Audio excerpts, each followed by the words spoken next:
పెరిగిపోతున్న deep fake ఇమేజ్లు వీడియోలు Indian ఆర్మీకి తోడుగా ఆర్టిఫిషియల్ ఇంటెలిజెన్స్ ఇటువంటి లేటెస్ట్ అప్డేట్స్ని ఈరోజు మన ఏఐ తెలుగు ఛానల్ తెలుసుకుందాం. నమస్తే, నేను మీ కృష్ణ చైతన్య మండేలో, మీరు చూస్తున్నారు ఏఐ తెలుగు.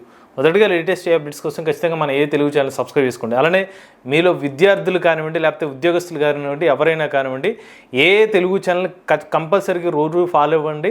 అలానే ఏఐ తెలుగుకు సంబంధించిన న్యూస్ ఏదైతే ఉన్నాయో ఏ అప్డేట్ని అయితే మిస్ అవ్వకండి. ఎందుకంటే భారతదేశమే కాదు, ప్రపంచవ్యాప్తంగా జరుగుతున్న లేటెస్ట్ ఏ అప్డేట్స్ అనేవి మీకు ఈ న్యూస్ అప్డేట్లో అయితే దొరుకుతుంది. మన AI Telugu beginner course 10th batch April 8వ తారీఖున స్టార్ట్ అవుతుంది. అదే రోజు లెవెల్ 2 ఆర్ అడ్వాన్స్ కోర్స్ కూడా స్టార్ట్ అవుతుంది. మన ఏఐ తెలుగు కోర్సులో ప్రతి వారం డౌట్ సెషన్స్ తో పాటుగా రికార్డింగ్ క్లాస్ కూడా ఆఫర్ చేస్తున్నాం. ఇంట్రెస్ట్ ఉండి మన ఏఐ తెలుగు కోర్సులో జాయిన్ అవుదాం అనుకుంటే స్క్రీన్ పై కనిపించే నెంబర్ కి వాట్సాప్ చేయండి. We're taking only limited seats. So late చేయకుండా రిజిస్టర్ చేసుకోండి. ఫస్ట్ అప్డేట్ చూస్తున్నట్లయితే తాజాగా శృతి నారాయణన్ అనే ఒక తమిళ యాక్ట్రెస్ ఎవరైతే ఉన్నారో ఆవిడ వీడియో అనేది ఒక ఇంటర్నెట్లో బాగా వైరల్గా మారిందనమాట.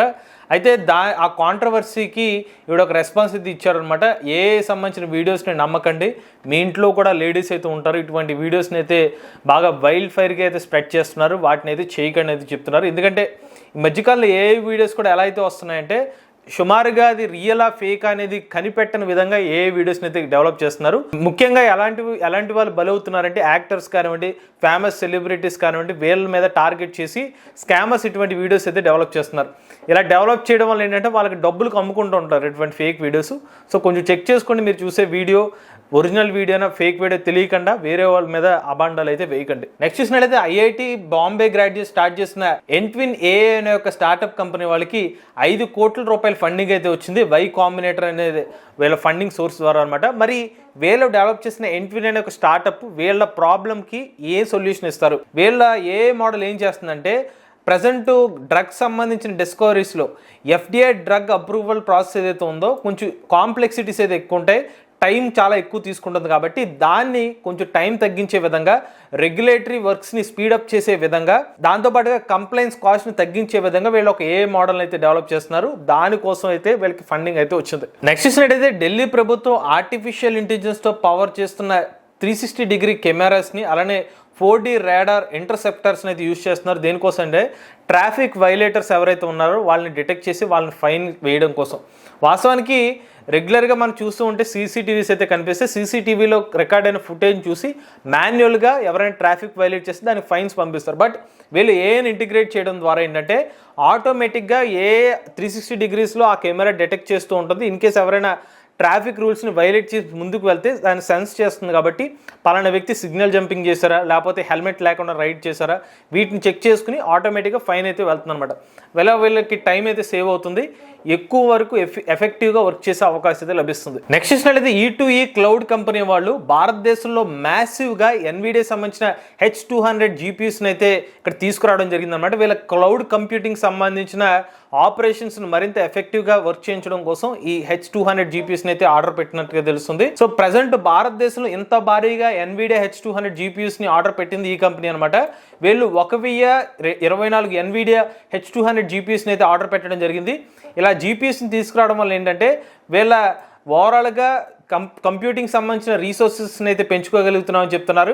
భారతదేశంలో అడ్వాన్స్డ్ ఆర్టిఫిషియల్ ఇంటెలిజెన్స్ ఇన్ఫ్రాస్ట్రక్చర్ని బిల్డ్ చేయడం కోసం ఈ పర్టికులర్ స్టెప్ అయితే యూజ్ అవుతుందని చెప్పి ఆ కంపెనీ వాళ్ళు అయితే చెప్తున్నారు. నెక్స్ట్ చూసినట్లయితే ఓపెన్ ఏఐ కంపెనీ వాళ్ళు $300 బిలియన్ వాల్యుయేషన్కి అయితే చేరుకుందనమాట. కారణం ఏంటంటే ఓపెన్ ఏఐ కంపెనీ వాళ్ళు ఇతర చాట్ బోర్డ్స్తో పోల్చుకున్నట్లయితే వీటి యొక్క డామినెన్స్ అయితే కాపాడుకుంటూ వస్తున్నారు. డీప్సీక్ ఎప్పుడైతే వచ్చిందో ఓపెన్ ఏఐ సంబంధించిన ప్రభావం కొంచెం అయితే తగ్గింది. బట్ ఎప్పుడైతే గిబిల్ ఎఫెక్ట్ ఏదైతే ఉందో అది మరొకసారి చాట్ జీపీటీకి విపరీతమైన పబ్లిసిటీని అయితే ఏర్పాటు చేసింది.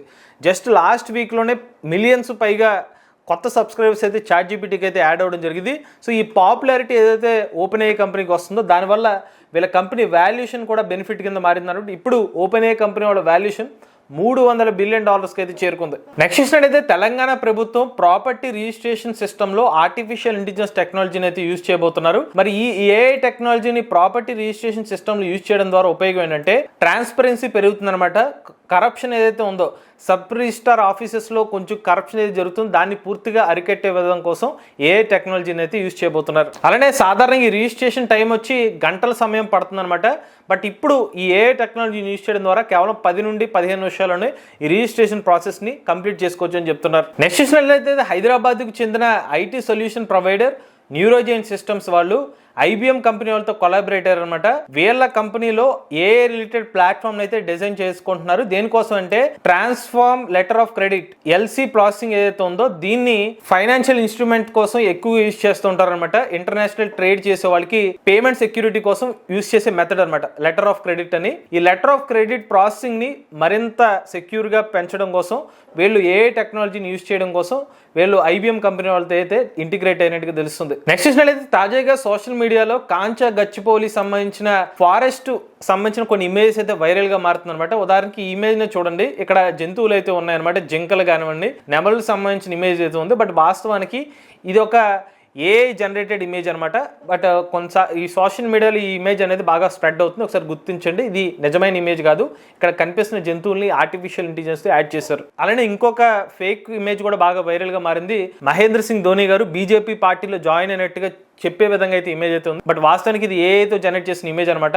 ఇందులో ఎటువంటి వాస్తవాలు లేవు. బట్ ఒకసారి మీరు చూడండి, ఈ ఇమేజ్ ని చూస్తే ఎవరైనా కూడా ఫస్ట్ టైం చూడగానే ఓకే నిజంగానే ధోని గారు ఏమన్నా BJP పార్టీలో చేరారా అనే విధంగా కనిపిస్తుంది. అంత రియలిస్టిక్ గా కనిపిస్తుంది ఇమేజ్. అందుకనే మరొకసారి చెప్తున్నా, ఏ పాజిటివ్గా వాడితే పాజిటివ్గా ఉంటుంది, నెగిటివ్గా వాడితే నెగిటివ్ గానే ఉంటుంది. నెక్స్ట్ చూసినట్లయితే భారతదేశ ఆర్మీ ఆర్టిఫిషియల్ ఇంటెలిజెన్స్ టెక్నాలజీ మరియు రోబోటిక్స్ అయితే యూజ్ చేయబోతున్నారు. యుద్ధ వాతావరణంలో AI మరియు రోబోటిక్స్ అయితే యూజ్ చేద్దామని అనుకుంటున్నారు. మరి AI టెక్నాలజీ కానివ్వండి, లేకపోతే ఈ రోబోటిక్స్ ఎలా హెల్ప్ అవుతుందంటే, ఉదాహరణకి AI టెక్నాలజీని ఏమైనా క్రూషియల్ టైంలో డిసిషన్ తీసుకోవడం కోసం AI టెక్నాలజీ ఆ సిస్టమ్స్ యూజ్ చేసి ఏజెన్సీ ఒక డిసిషన్ అయితే ఇస్తూ ఉంటుంది. లేదంటే రోబోటిక్స్ ఉంటే కనుక వీళ్ళ ఆర్మ్ ఫోర్స్కి సపోర్ట్ సిస్టమ్కి అయితే వర్క్ చేస్తుంది అనమాట. ఎనిమిది సంబంధించిన స్థావరాలను డిటెక్ట్ చేయడం కోసం AI సంబంధించిన డ్రోన్స్ని అయితే యూజ్ చేయొచ్చు. ఇలా డిఫరెంట్ వేస్లో AI టెక్నాలజీని యూజ్ చేయడం కోసం ఇండియన్ ఆర్మీ అయితే సిద్ధమవుతుంది. ఇక నెక్స్ట్ చూసినట్లయితే BMCC కమ్యూనిటీ వాళ్ళు తాజాగా ఆర్టిఫిషియల్ ఇంటెలిజెన్స్ టెక్నాలజీ మీద ఒక కాన్ఫరెన్స్ అయితే అరేంజ్ చేయడం జరిగిందనమాట. ఇది మార్చి 28వ తారీఖున అయితే పెట్టడం జరిగింది. ఇక్కడ ఎవరైతే AI రిలేటెడ్ సంబంధించిన అకాడమిక్స్ కానివ్వండి, ఇతర పర్సన్స్ అయితే ఇక్కడికి వచ్చి నాలెడ్జ్ అయితే షేర్ చేసుకోవడం జరిగింది. ఇక చివరి అప్డేట్ చూసుకున్నట్లయితే తాజాగా నారా చంద్రబాబు నాయుడు గారు, ఆంధ్రప్రదేశ్ ముఖ్యమంత్రి గారు రీసెంట్గా మైక్రోసాఫ్ట్ సంబంధించిన ఫౌండర్ బిల్ గేట్స్ గారిని కలిసి AI సంబంధించిన సెంటర్ని ఆంధ్రప్రదేశ్లో ఏర్పాటు చేయాల్సిందిగా కోరడం జరిగింది. అలానే తాజాగా ఆంధ్రప్రదేశ్ సంబంధించిన IT మినిస్టర్ లోకేష్ గారు అయితే శామ్ ఆల్ట్మన్కి ట్విట్టర్లో ట్యాగ్ చేస్తూ ఒక పోస్ట్ అయితే పెట్టారనమాట. మీరు ఇక్కడ ఒకసారి ఆంధ్రప్రదేశ్ సంబంధించిన ఈకో సిస్టమ్ని గమనించండి, ఇక్కడికి వచ్చి ఆపర్చునిటీస్ అయితే ఎక్స్ప్లోర్ చేయండి, AI సంబంధించిన చాలా ఇన్ఫ్రాస్ట్రక్చర్ బిల్డ్ చేయడానికి వీలుగా ఉంటుంది ఆంధ్రప్రదేశ్ అని చెప్పి ఆయన అయితే ఒక ట్విట్టర్లో పోస్ట్ అయితే పెట్టారు. ఇవి లేటెస్ట్ అప్డేట్స్ అండి. ఇటువంటి లేటెస్ట్ చేయడానికి కోసం AI తెలుగు ఛానల్ సబ్స్క్రైబ్ చేసుకోండి.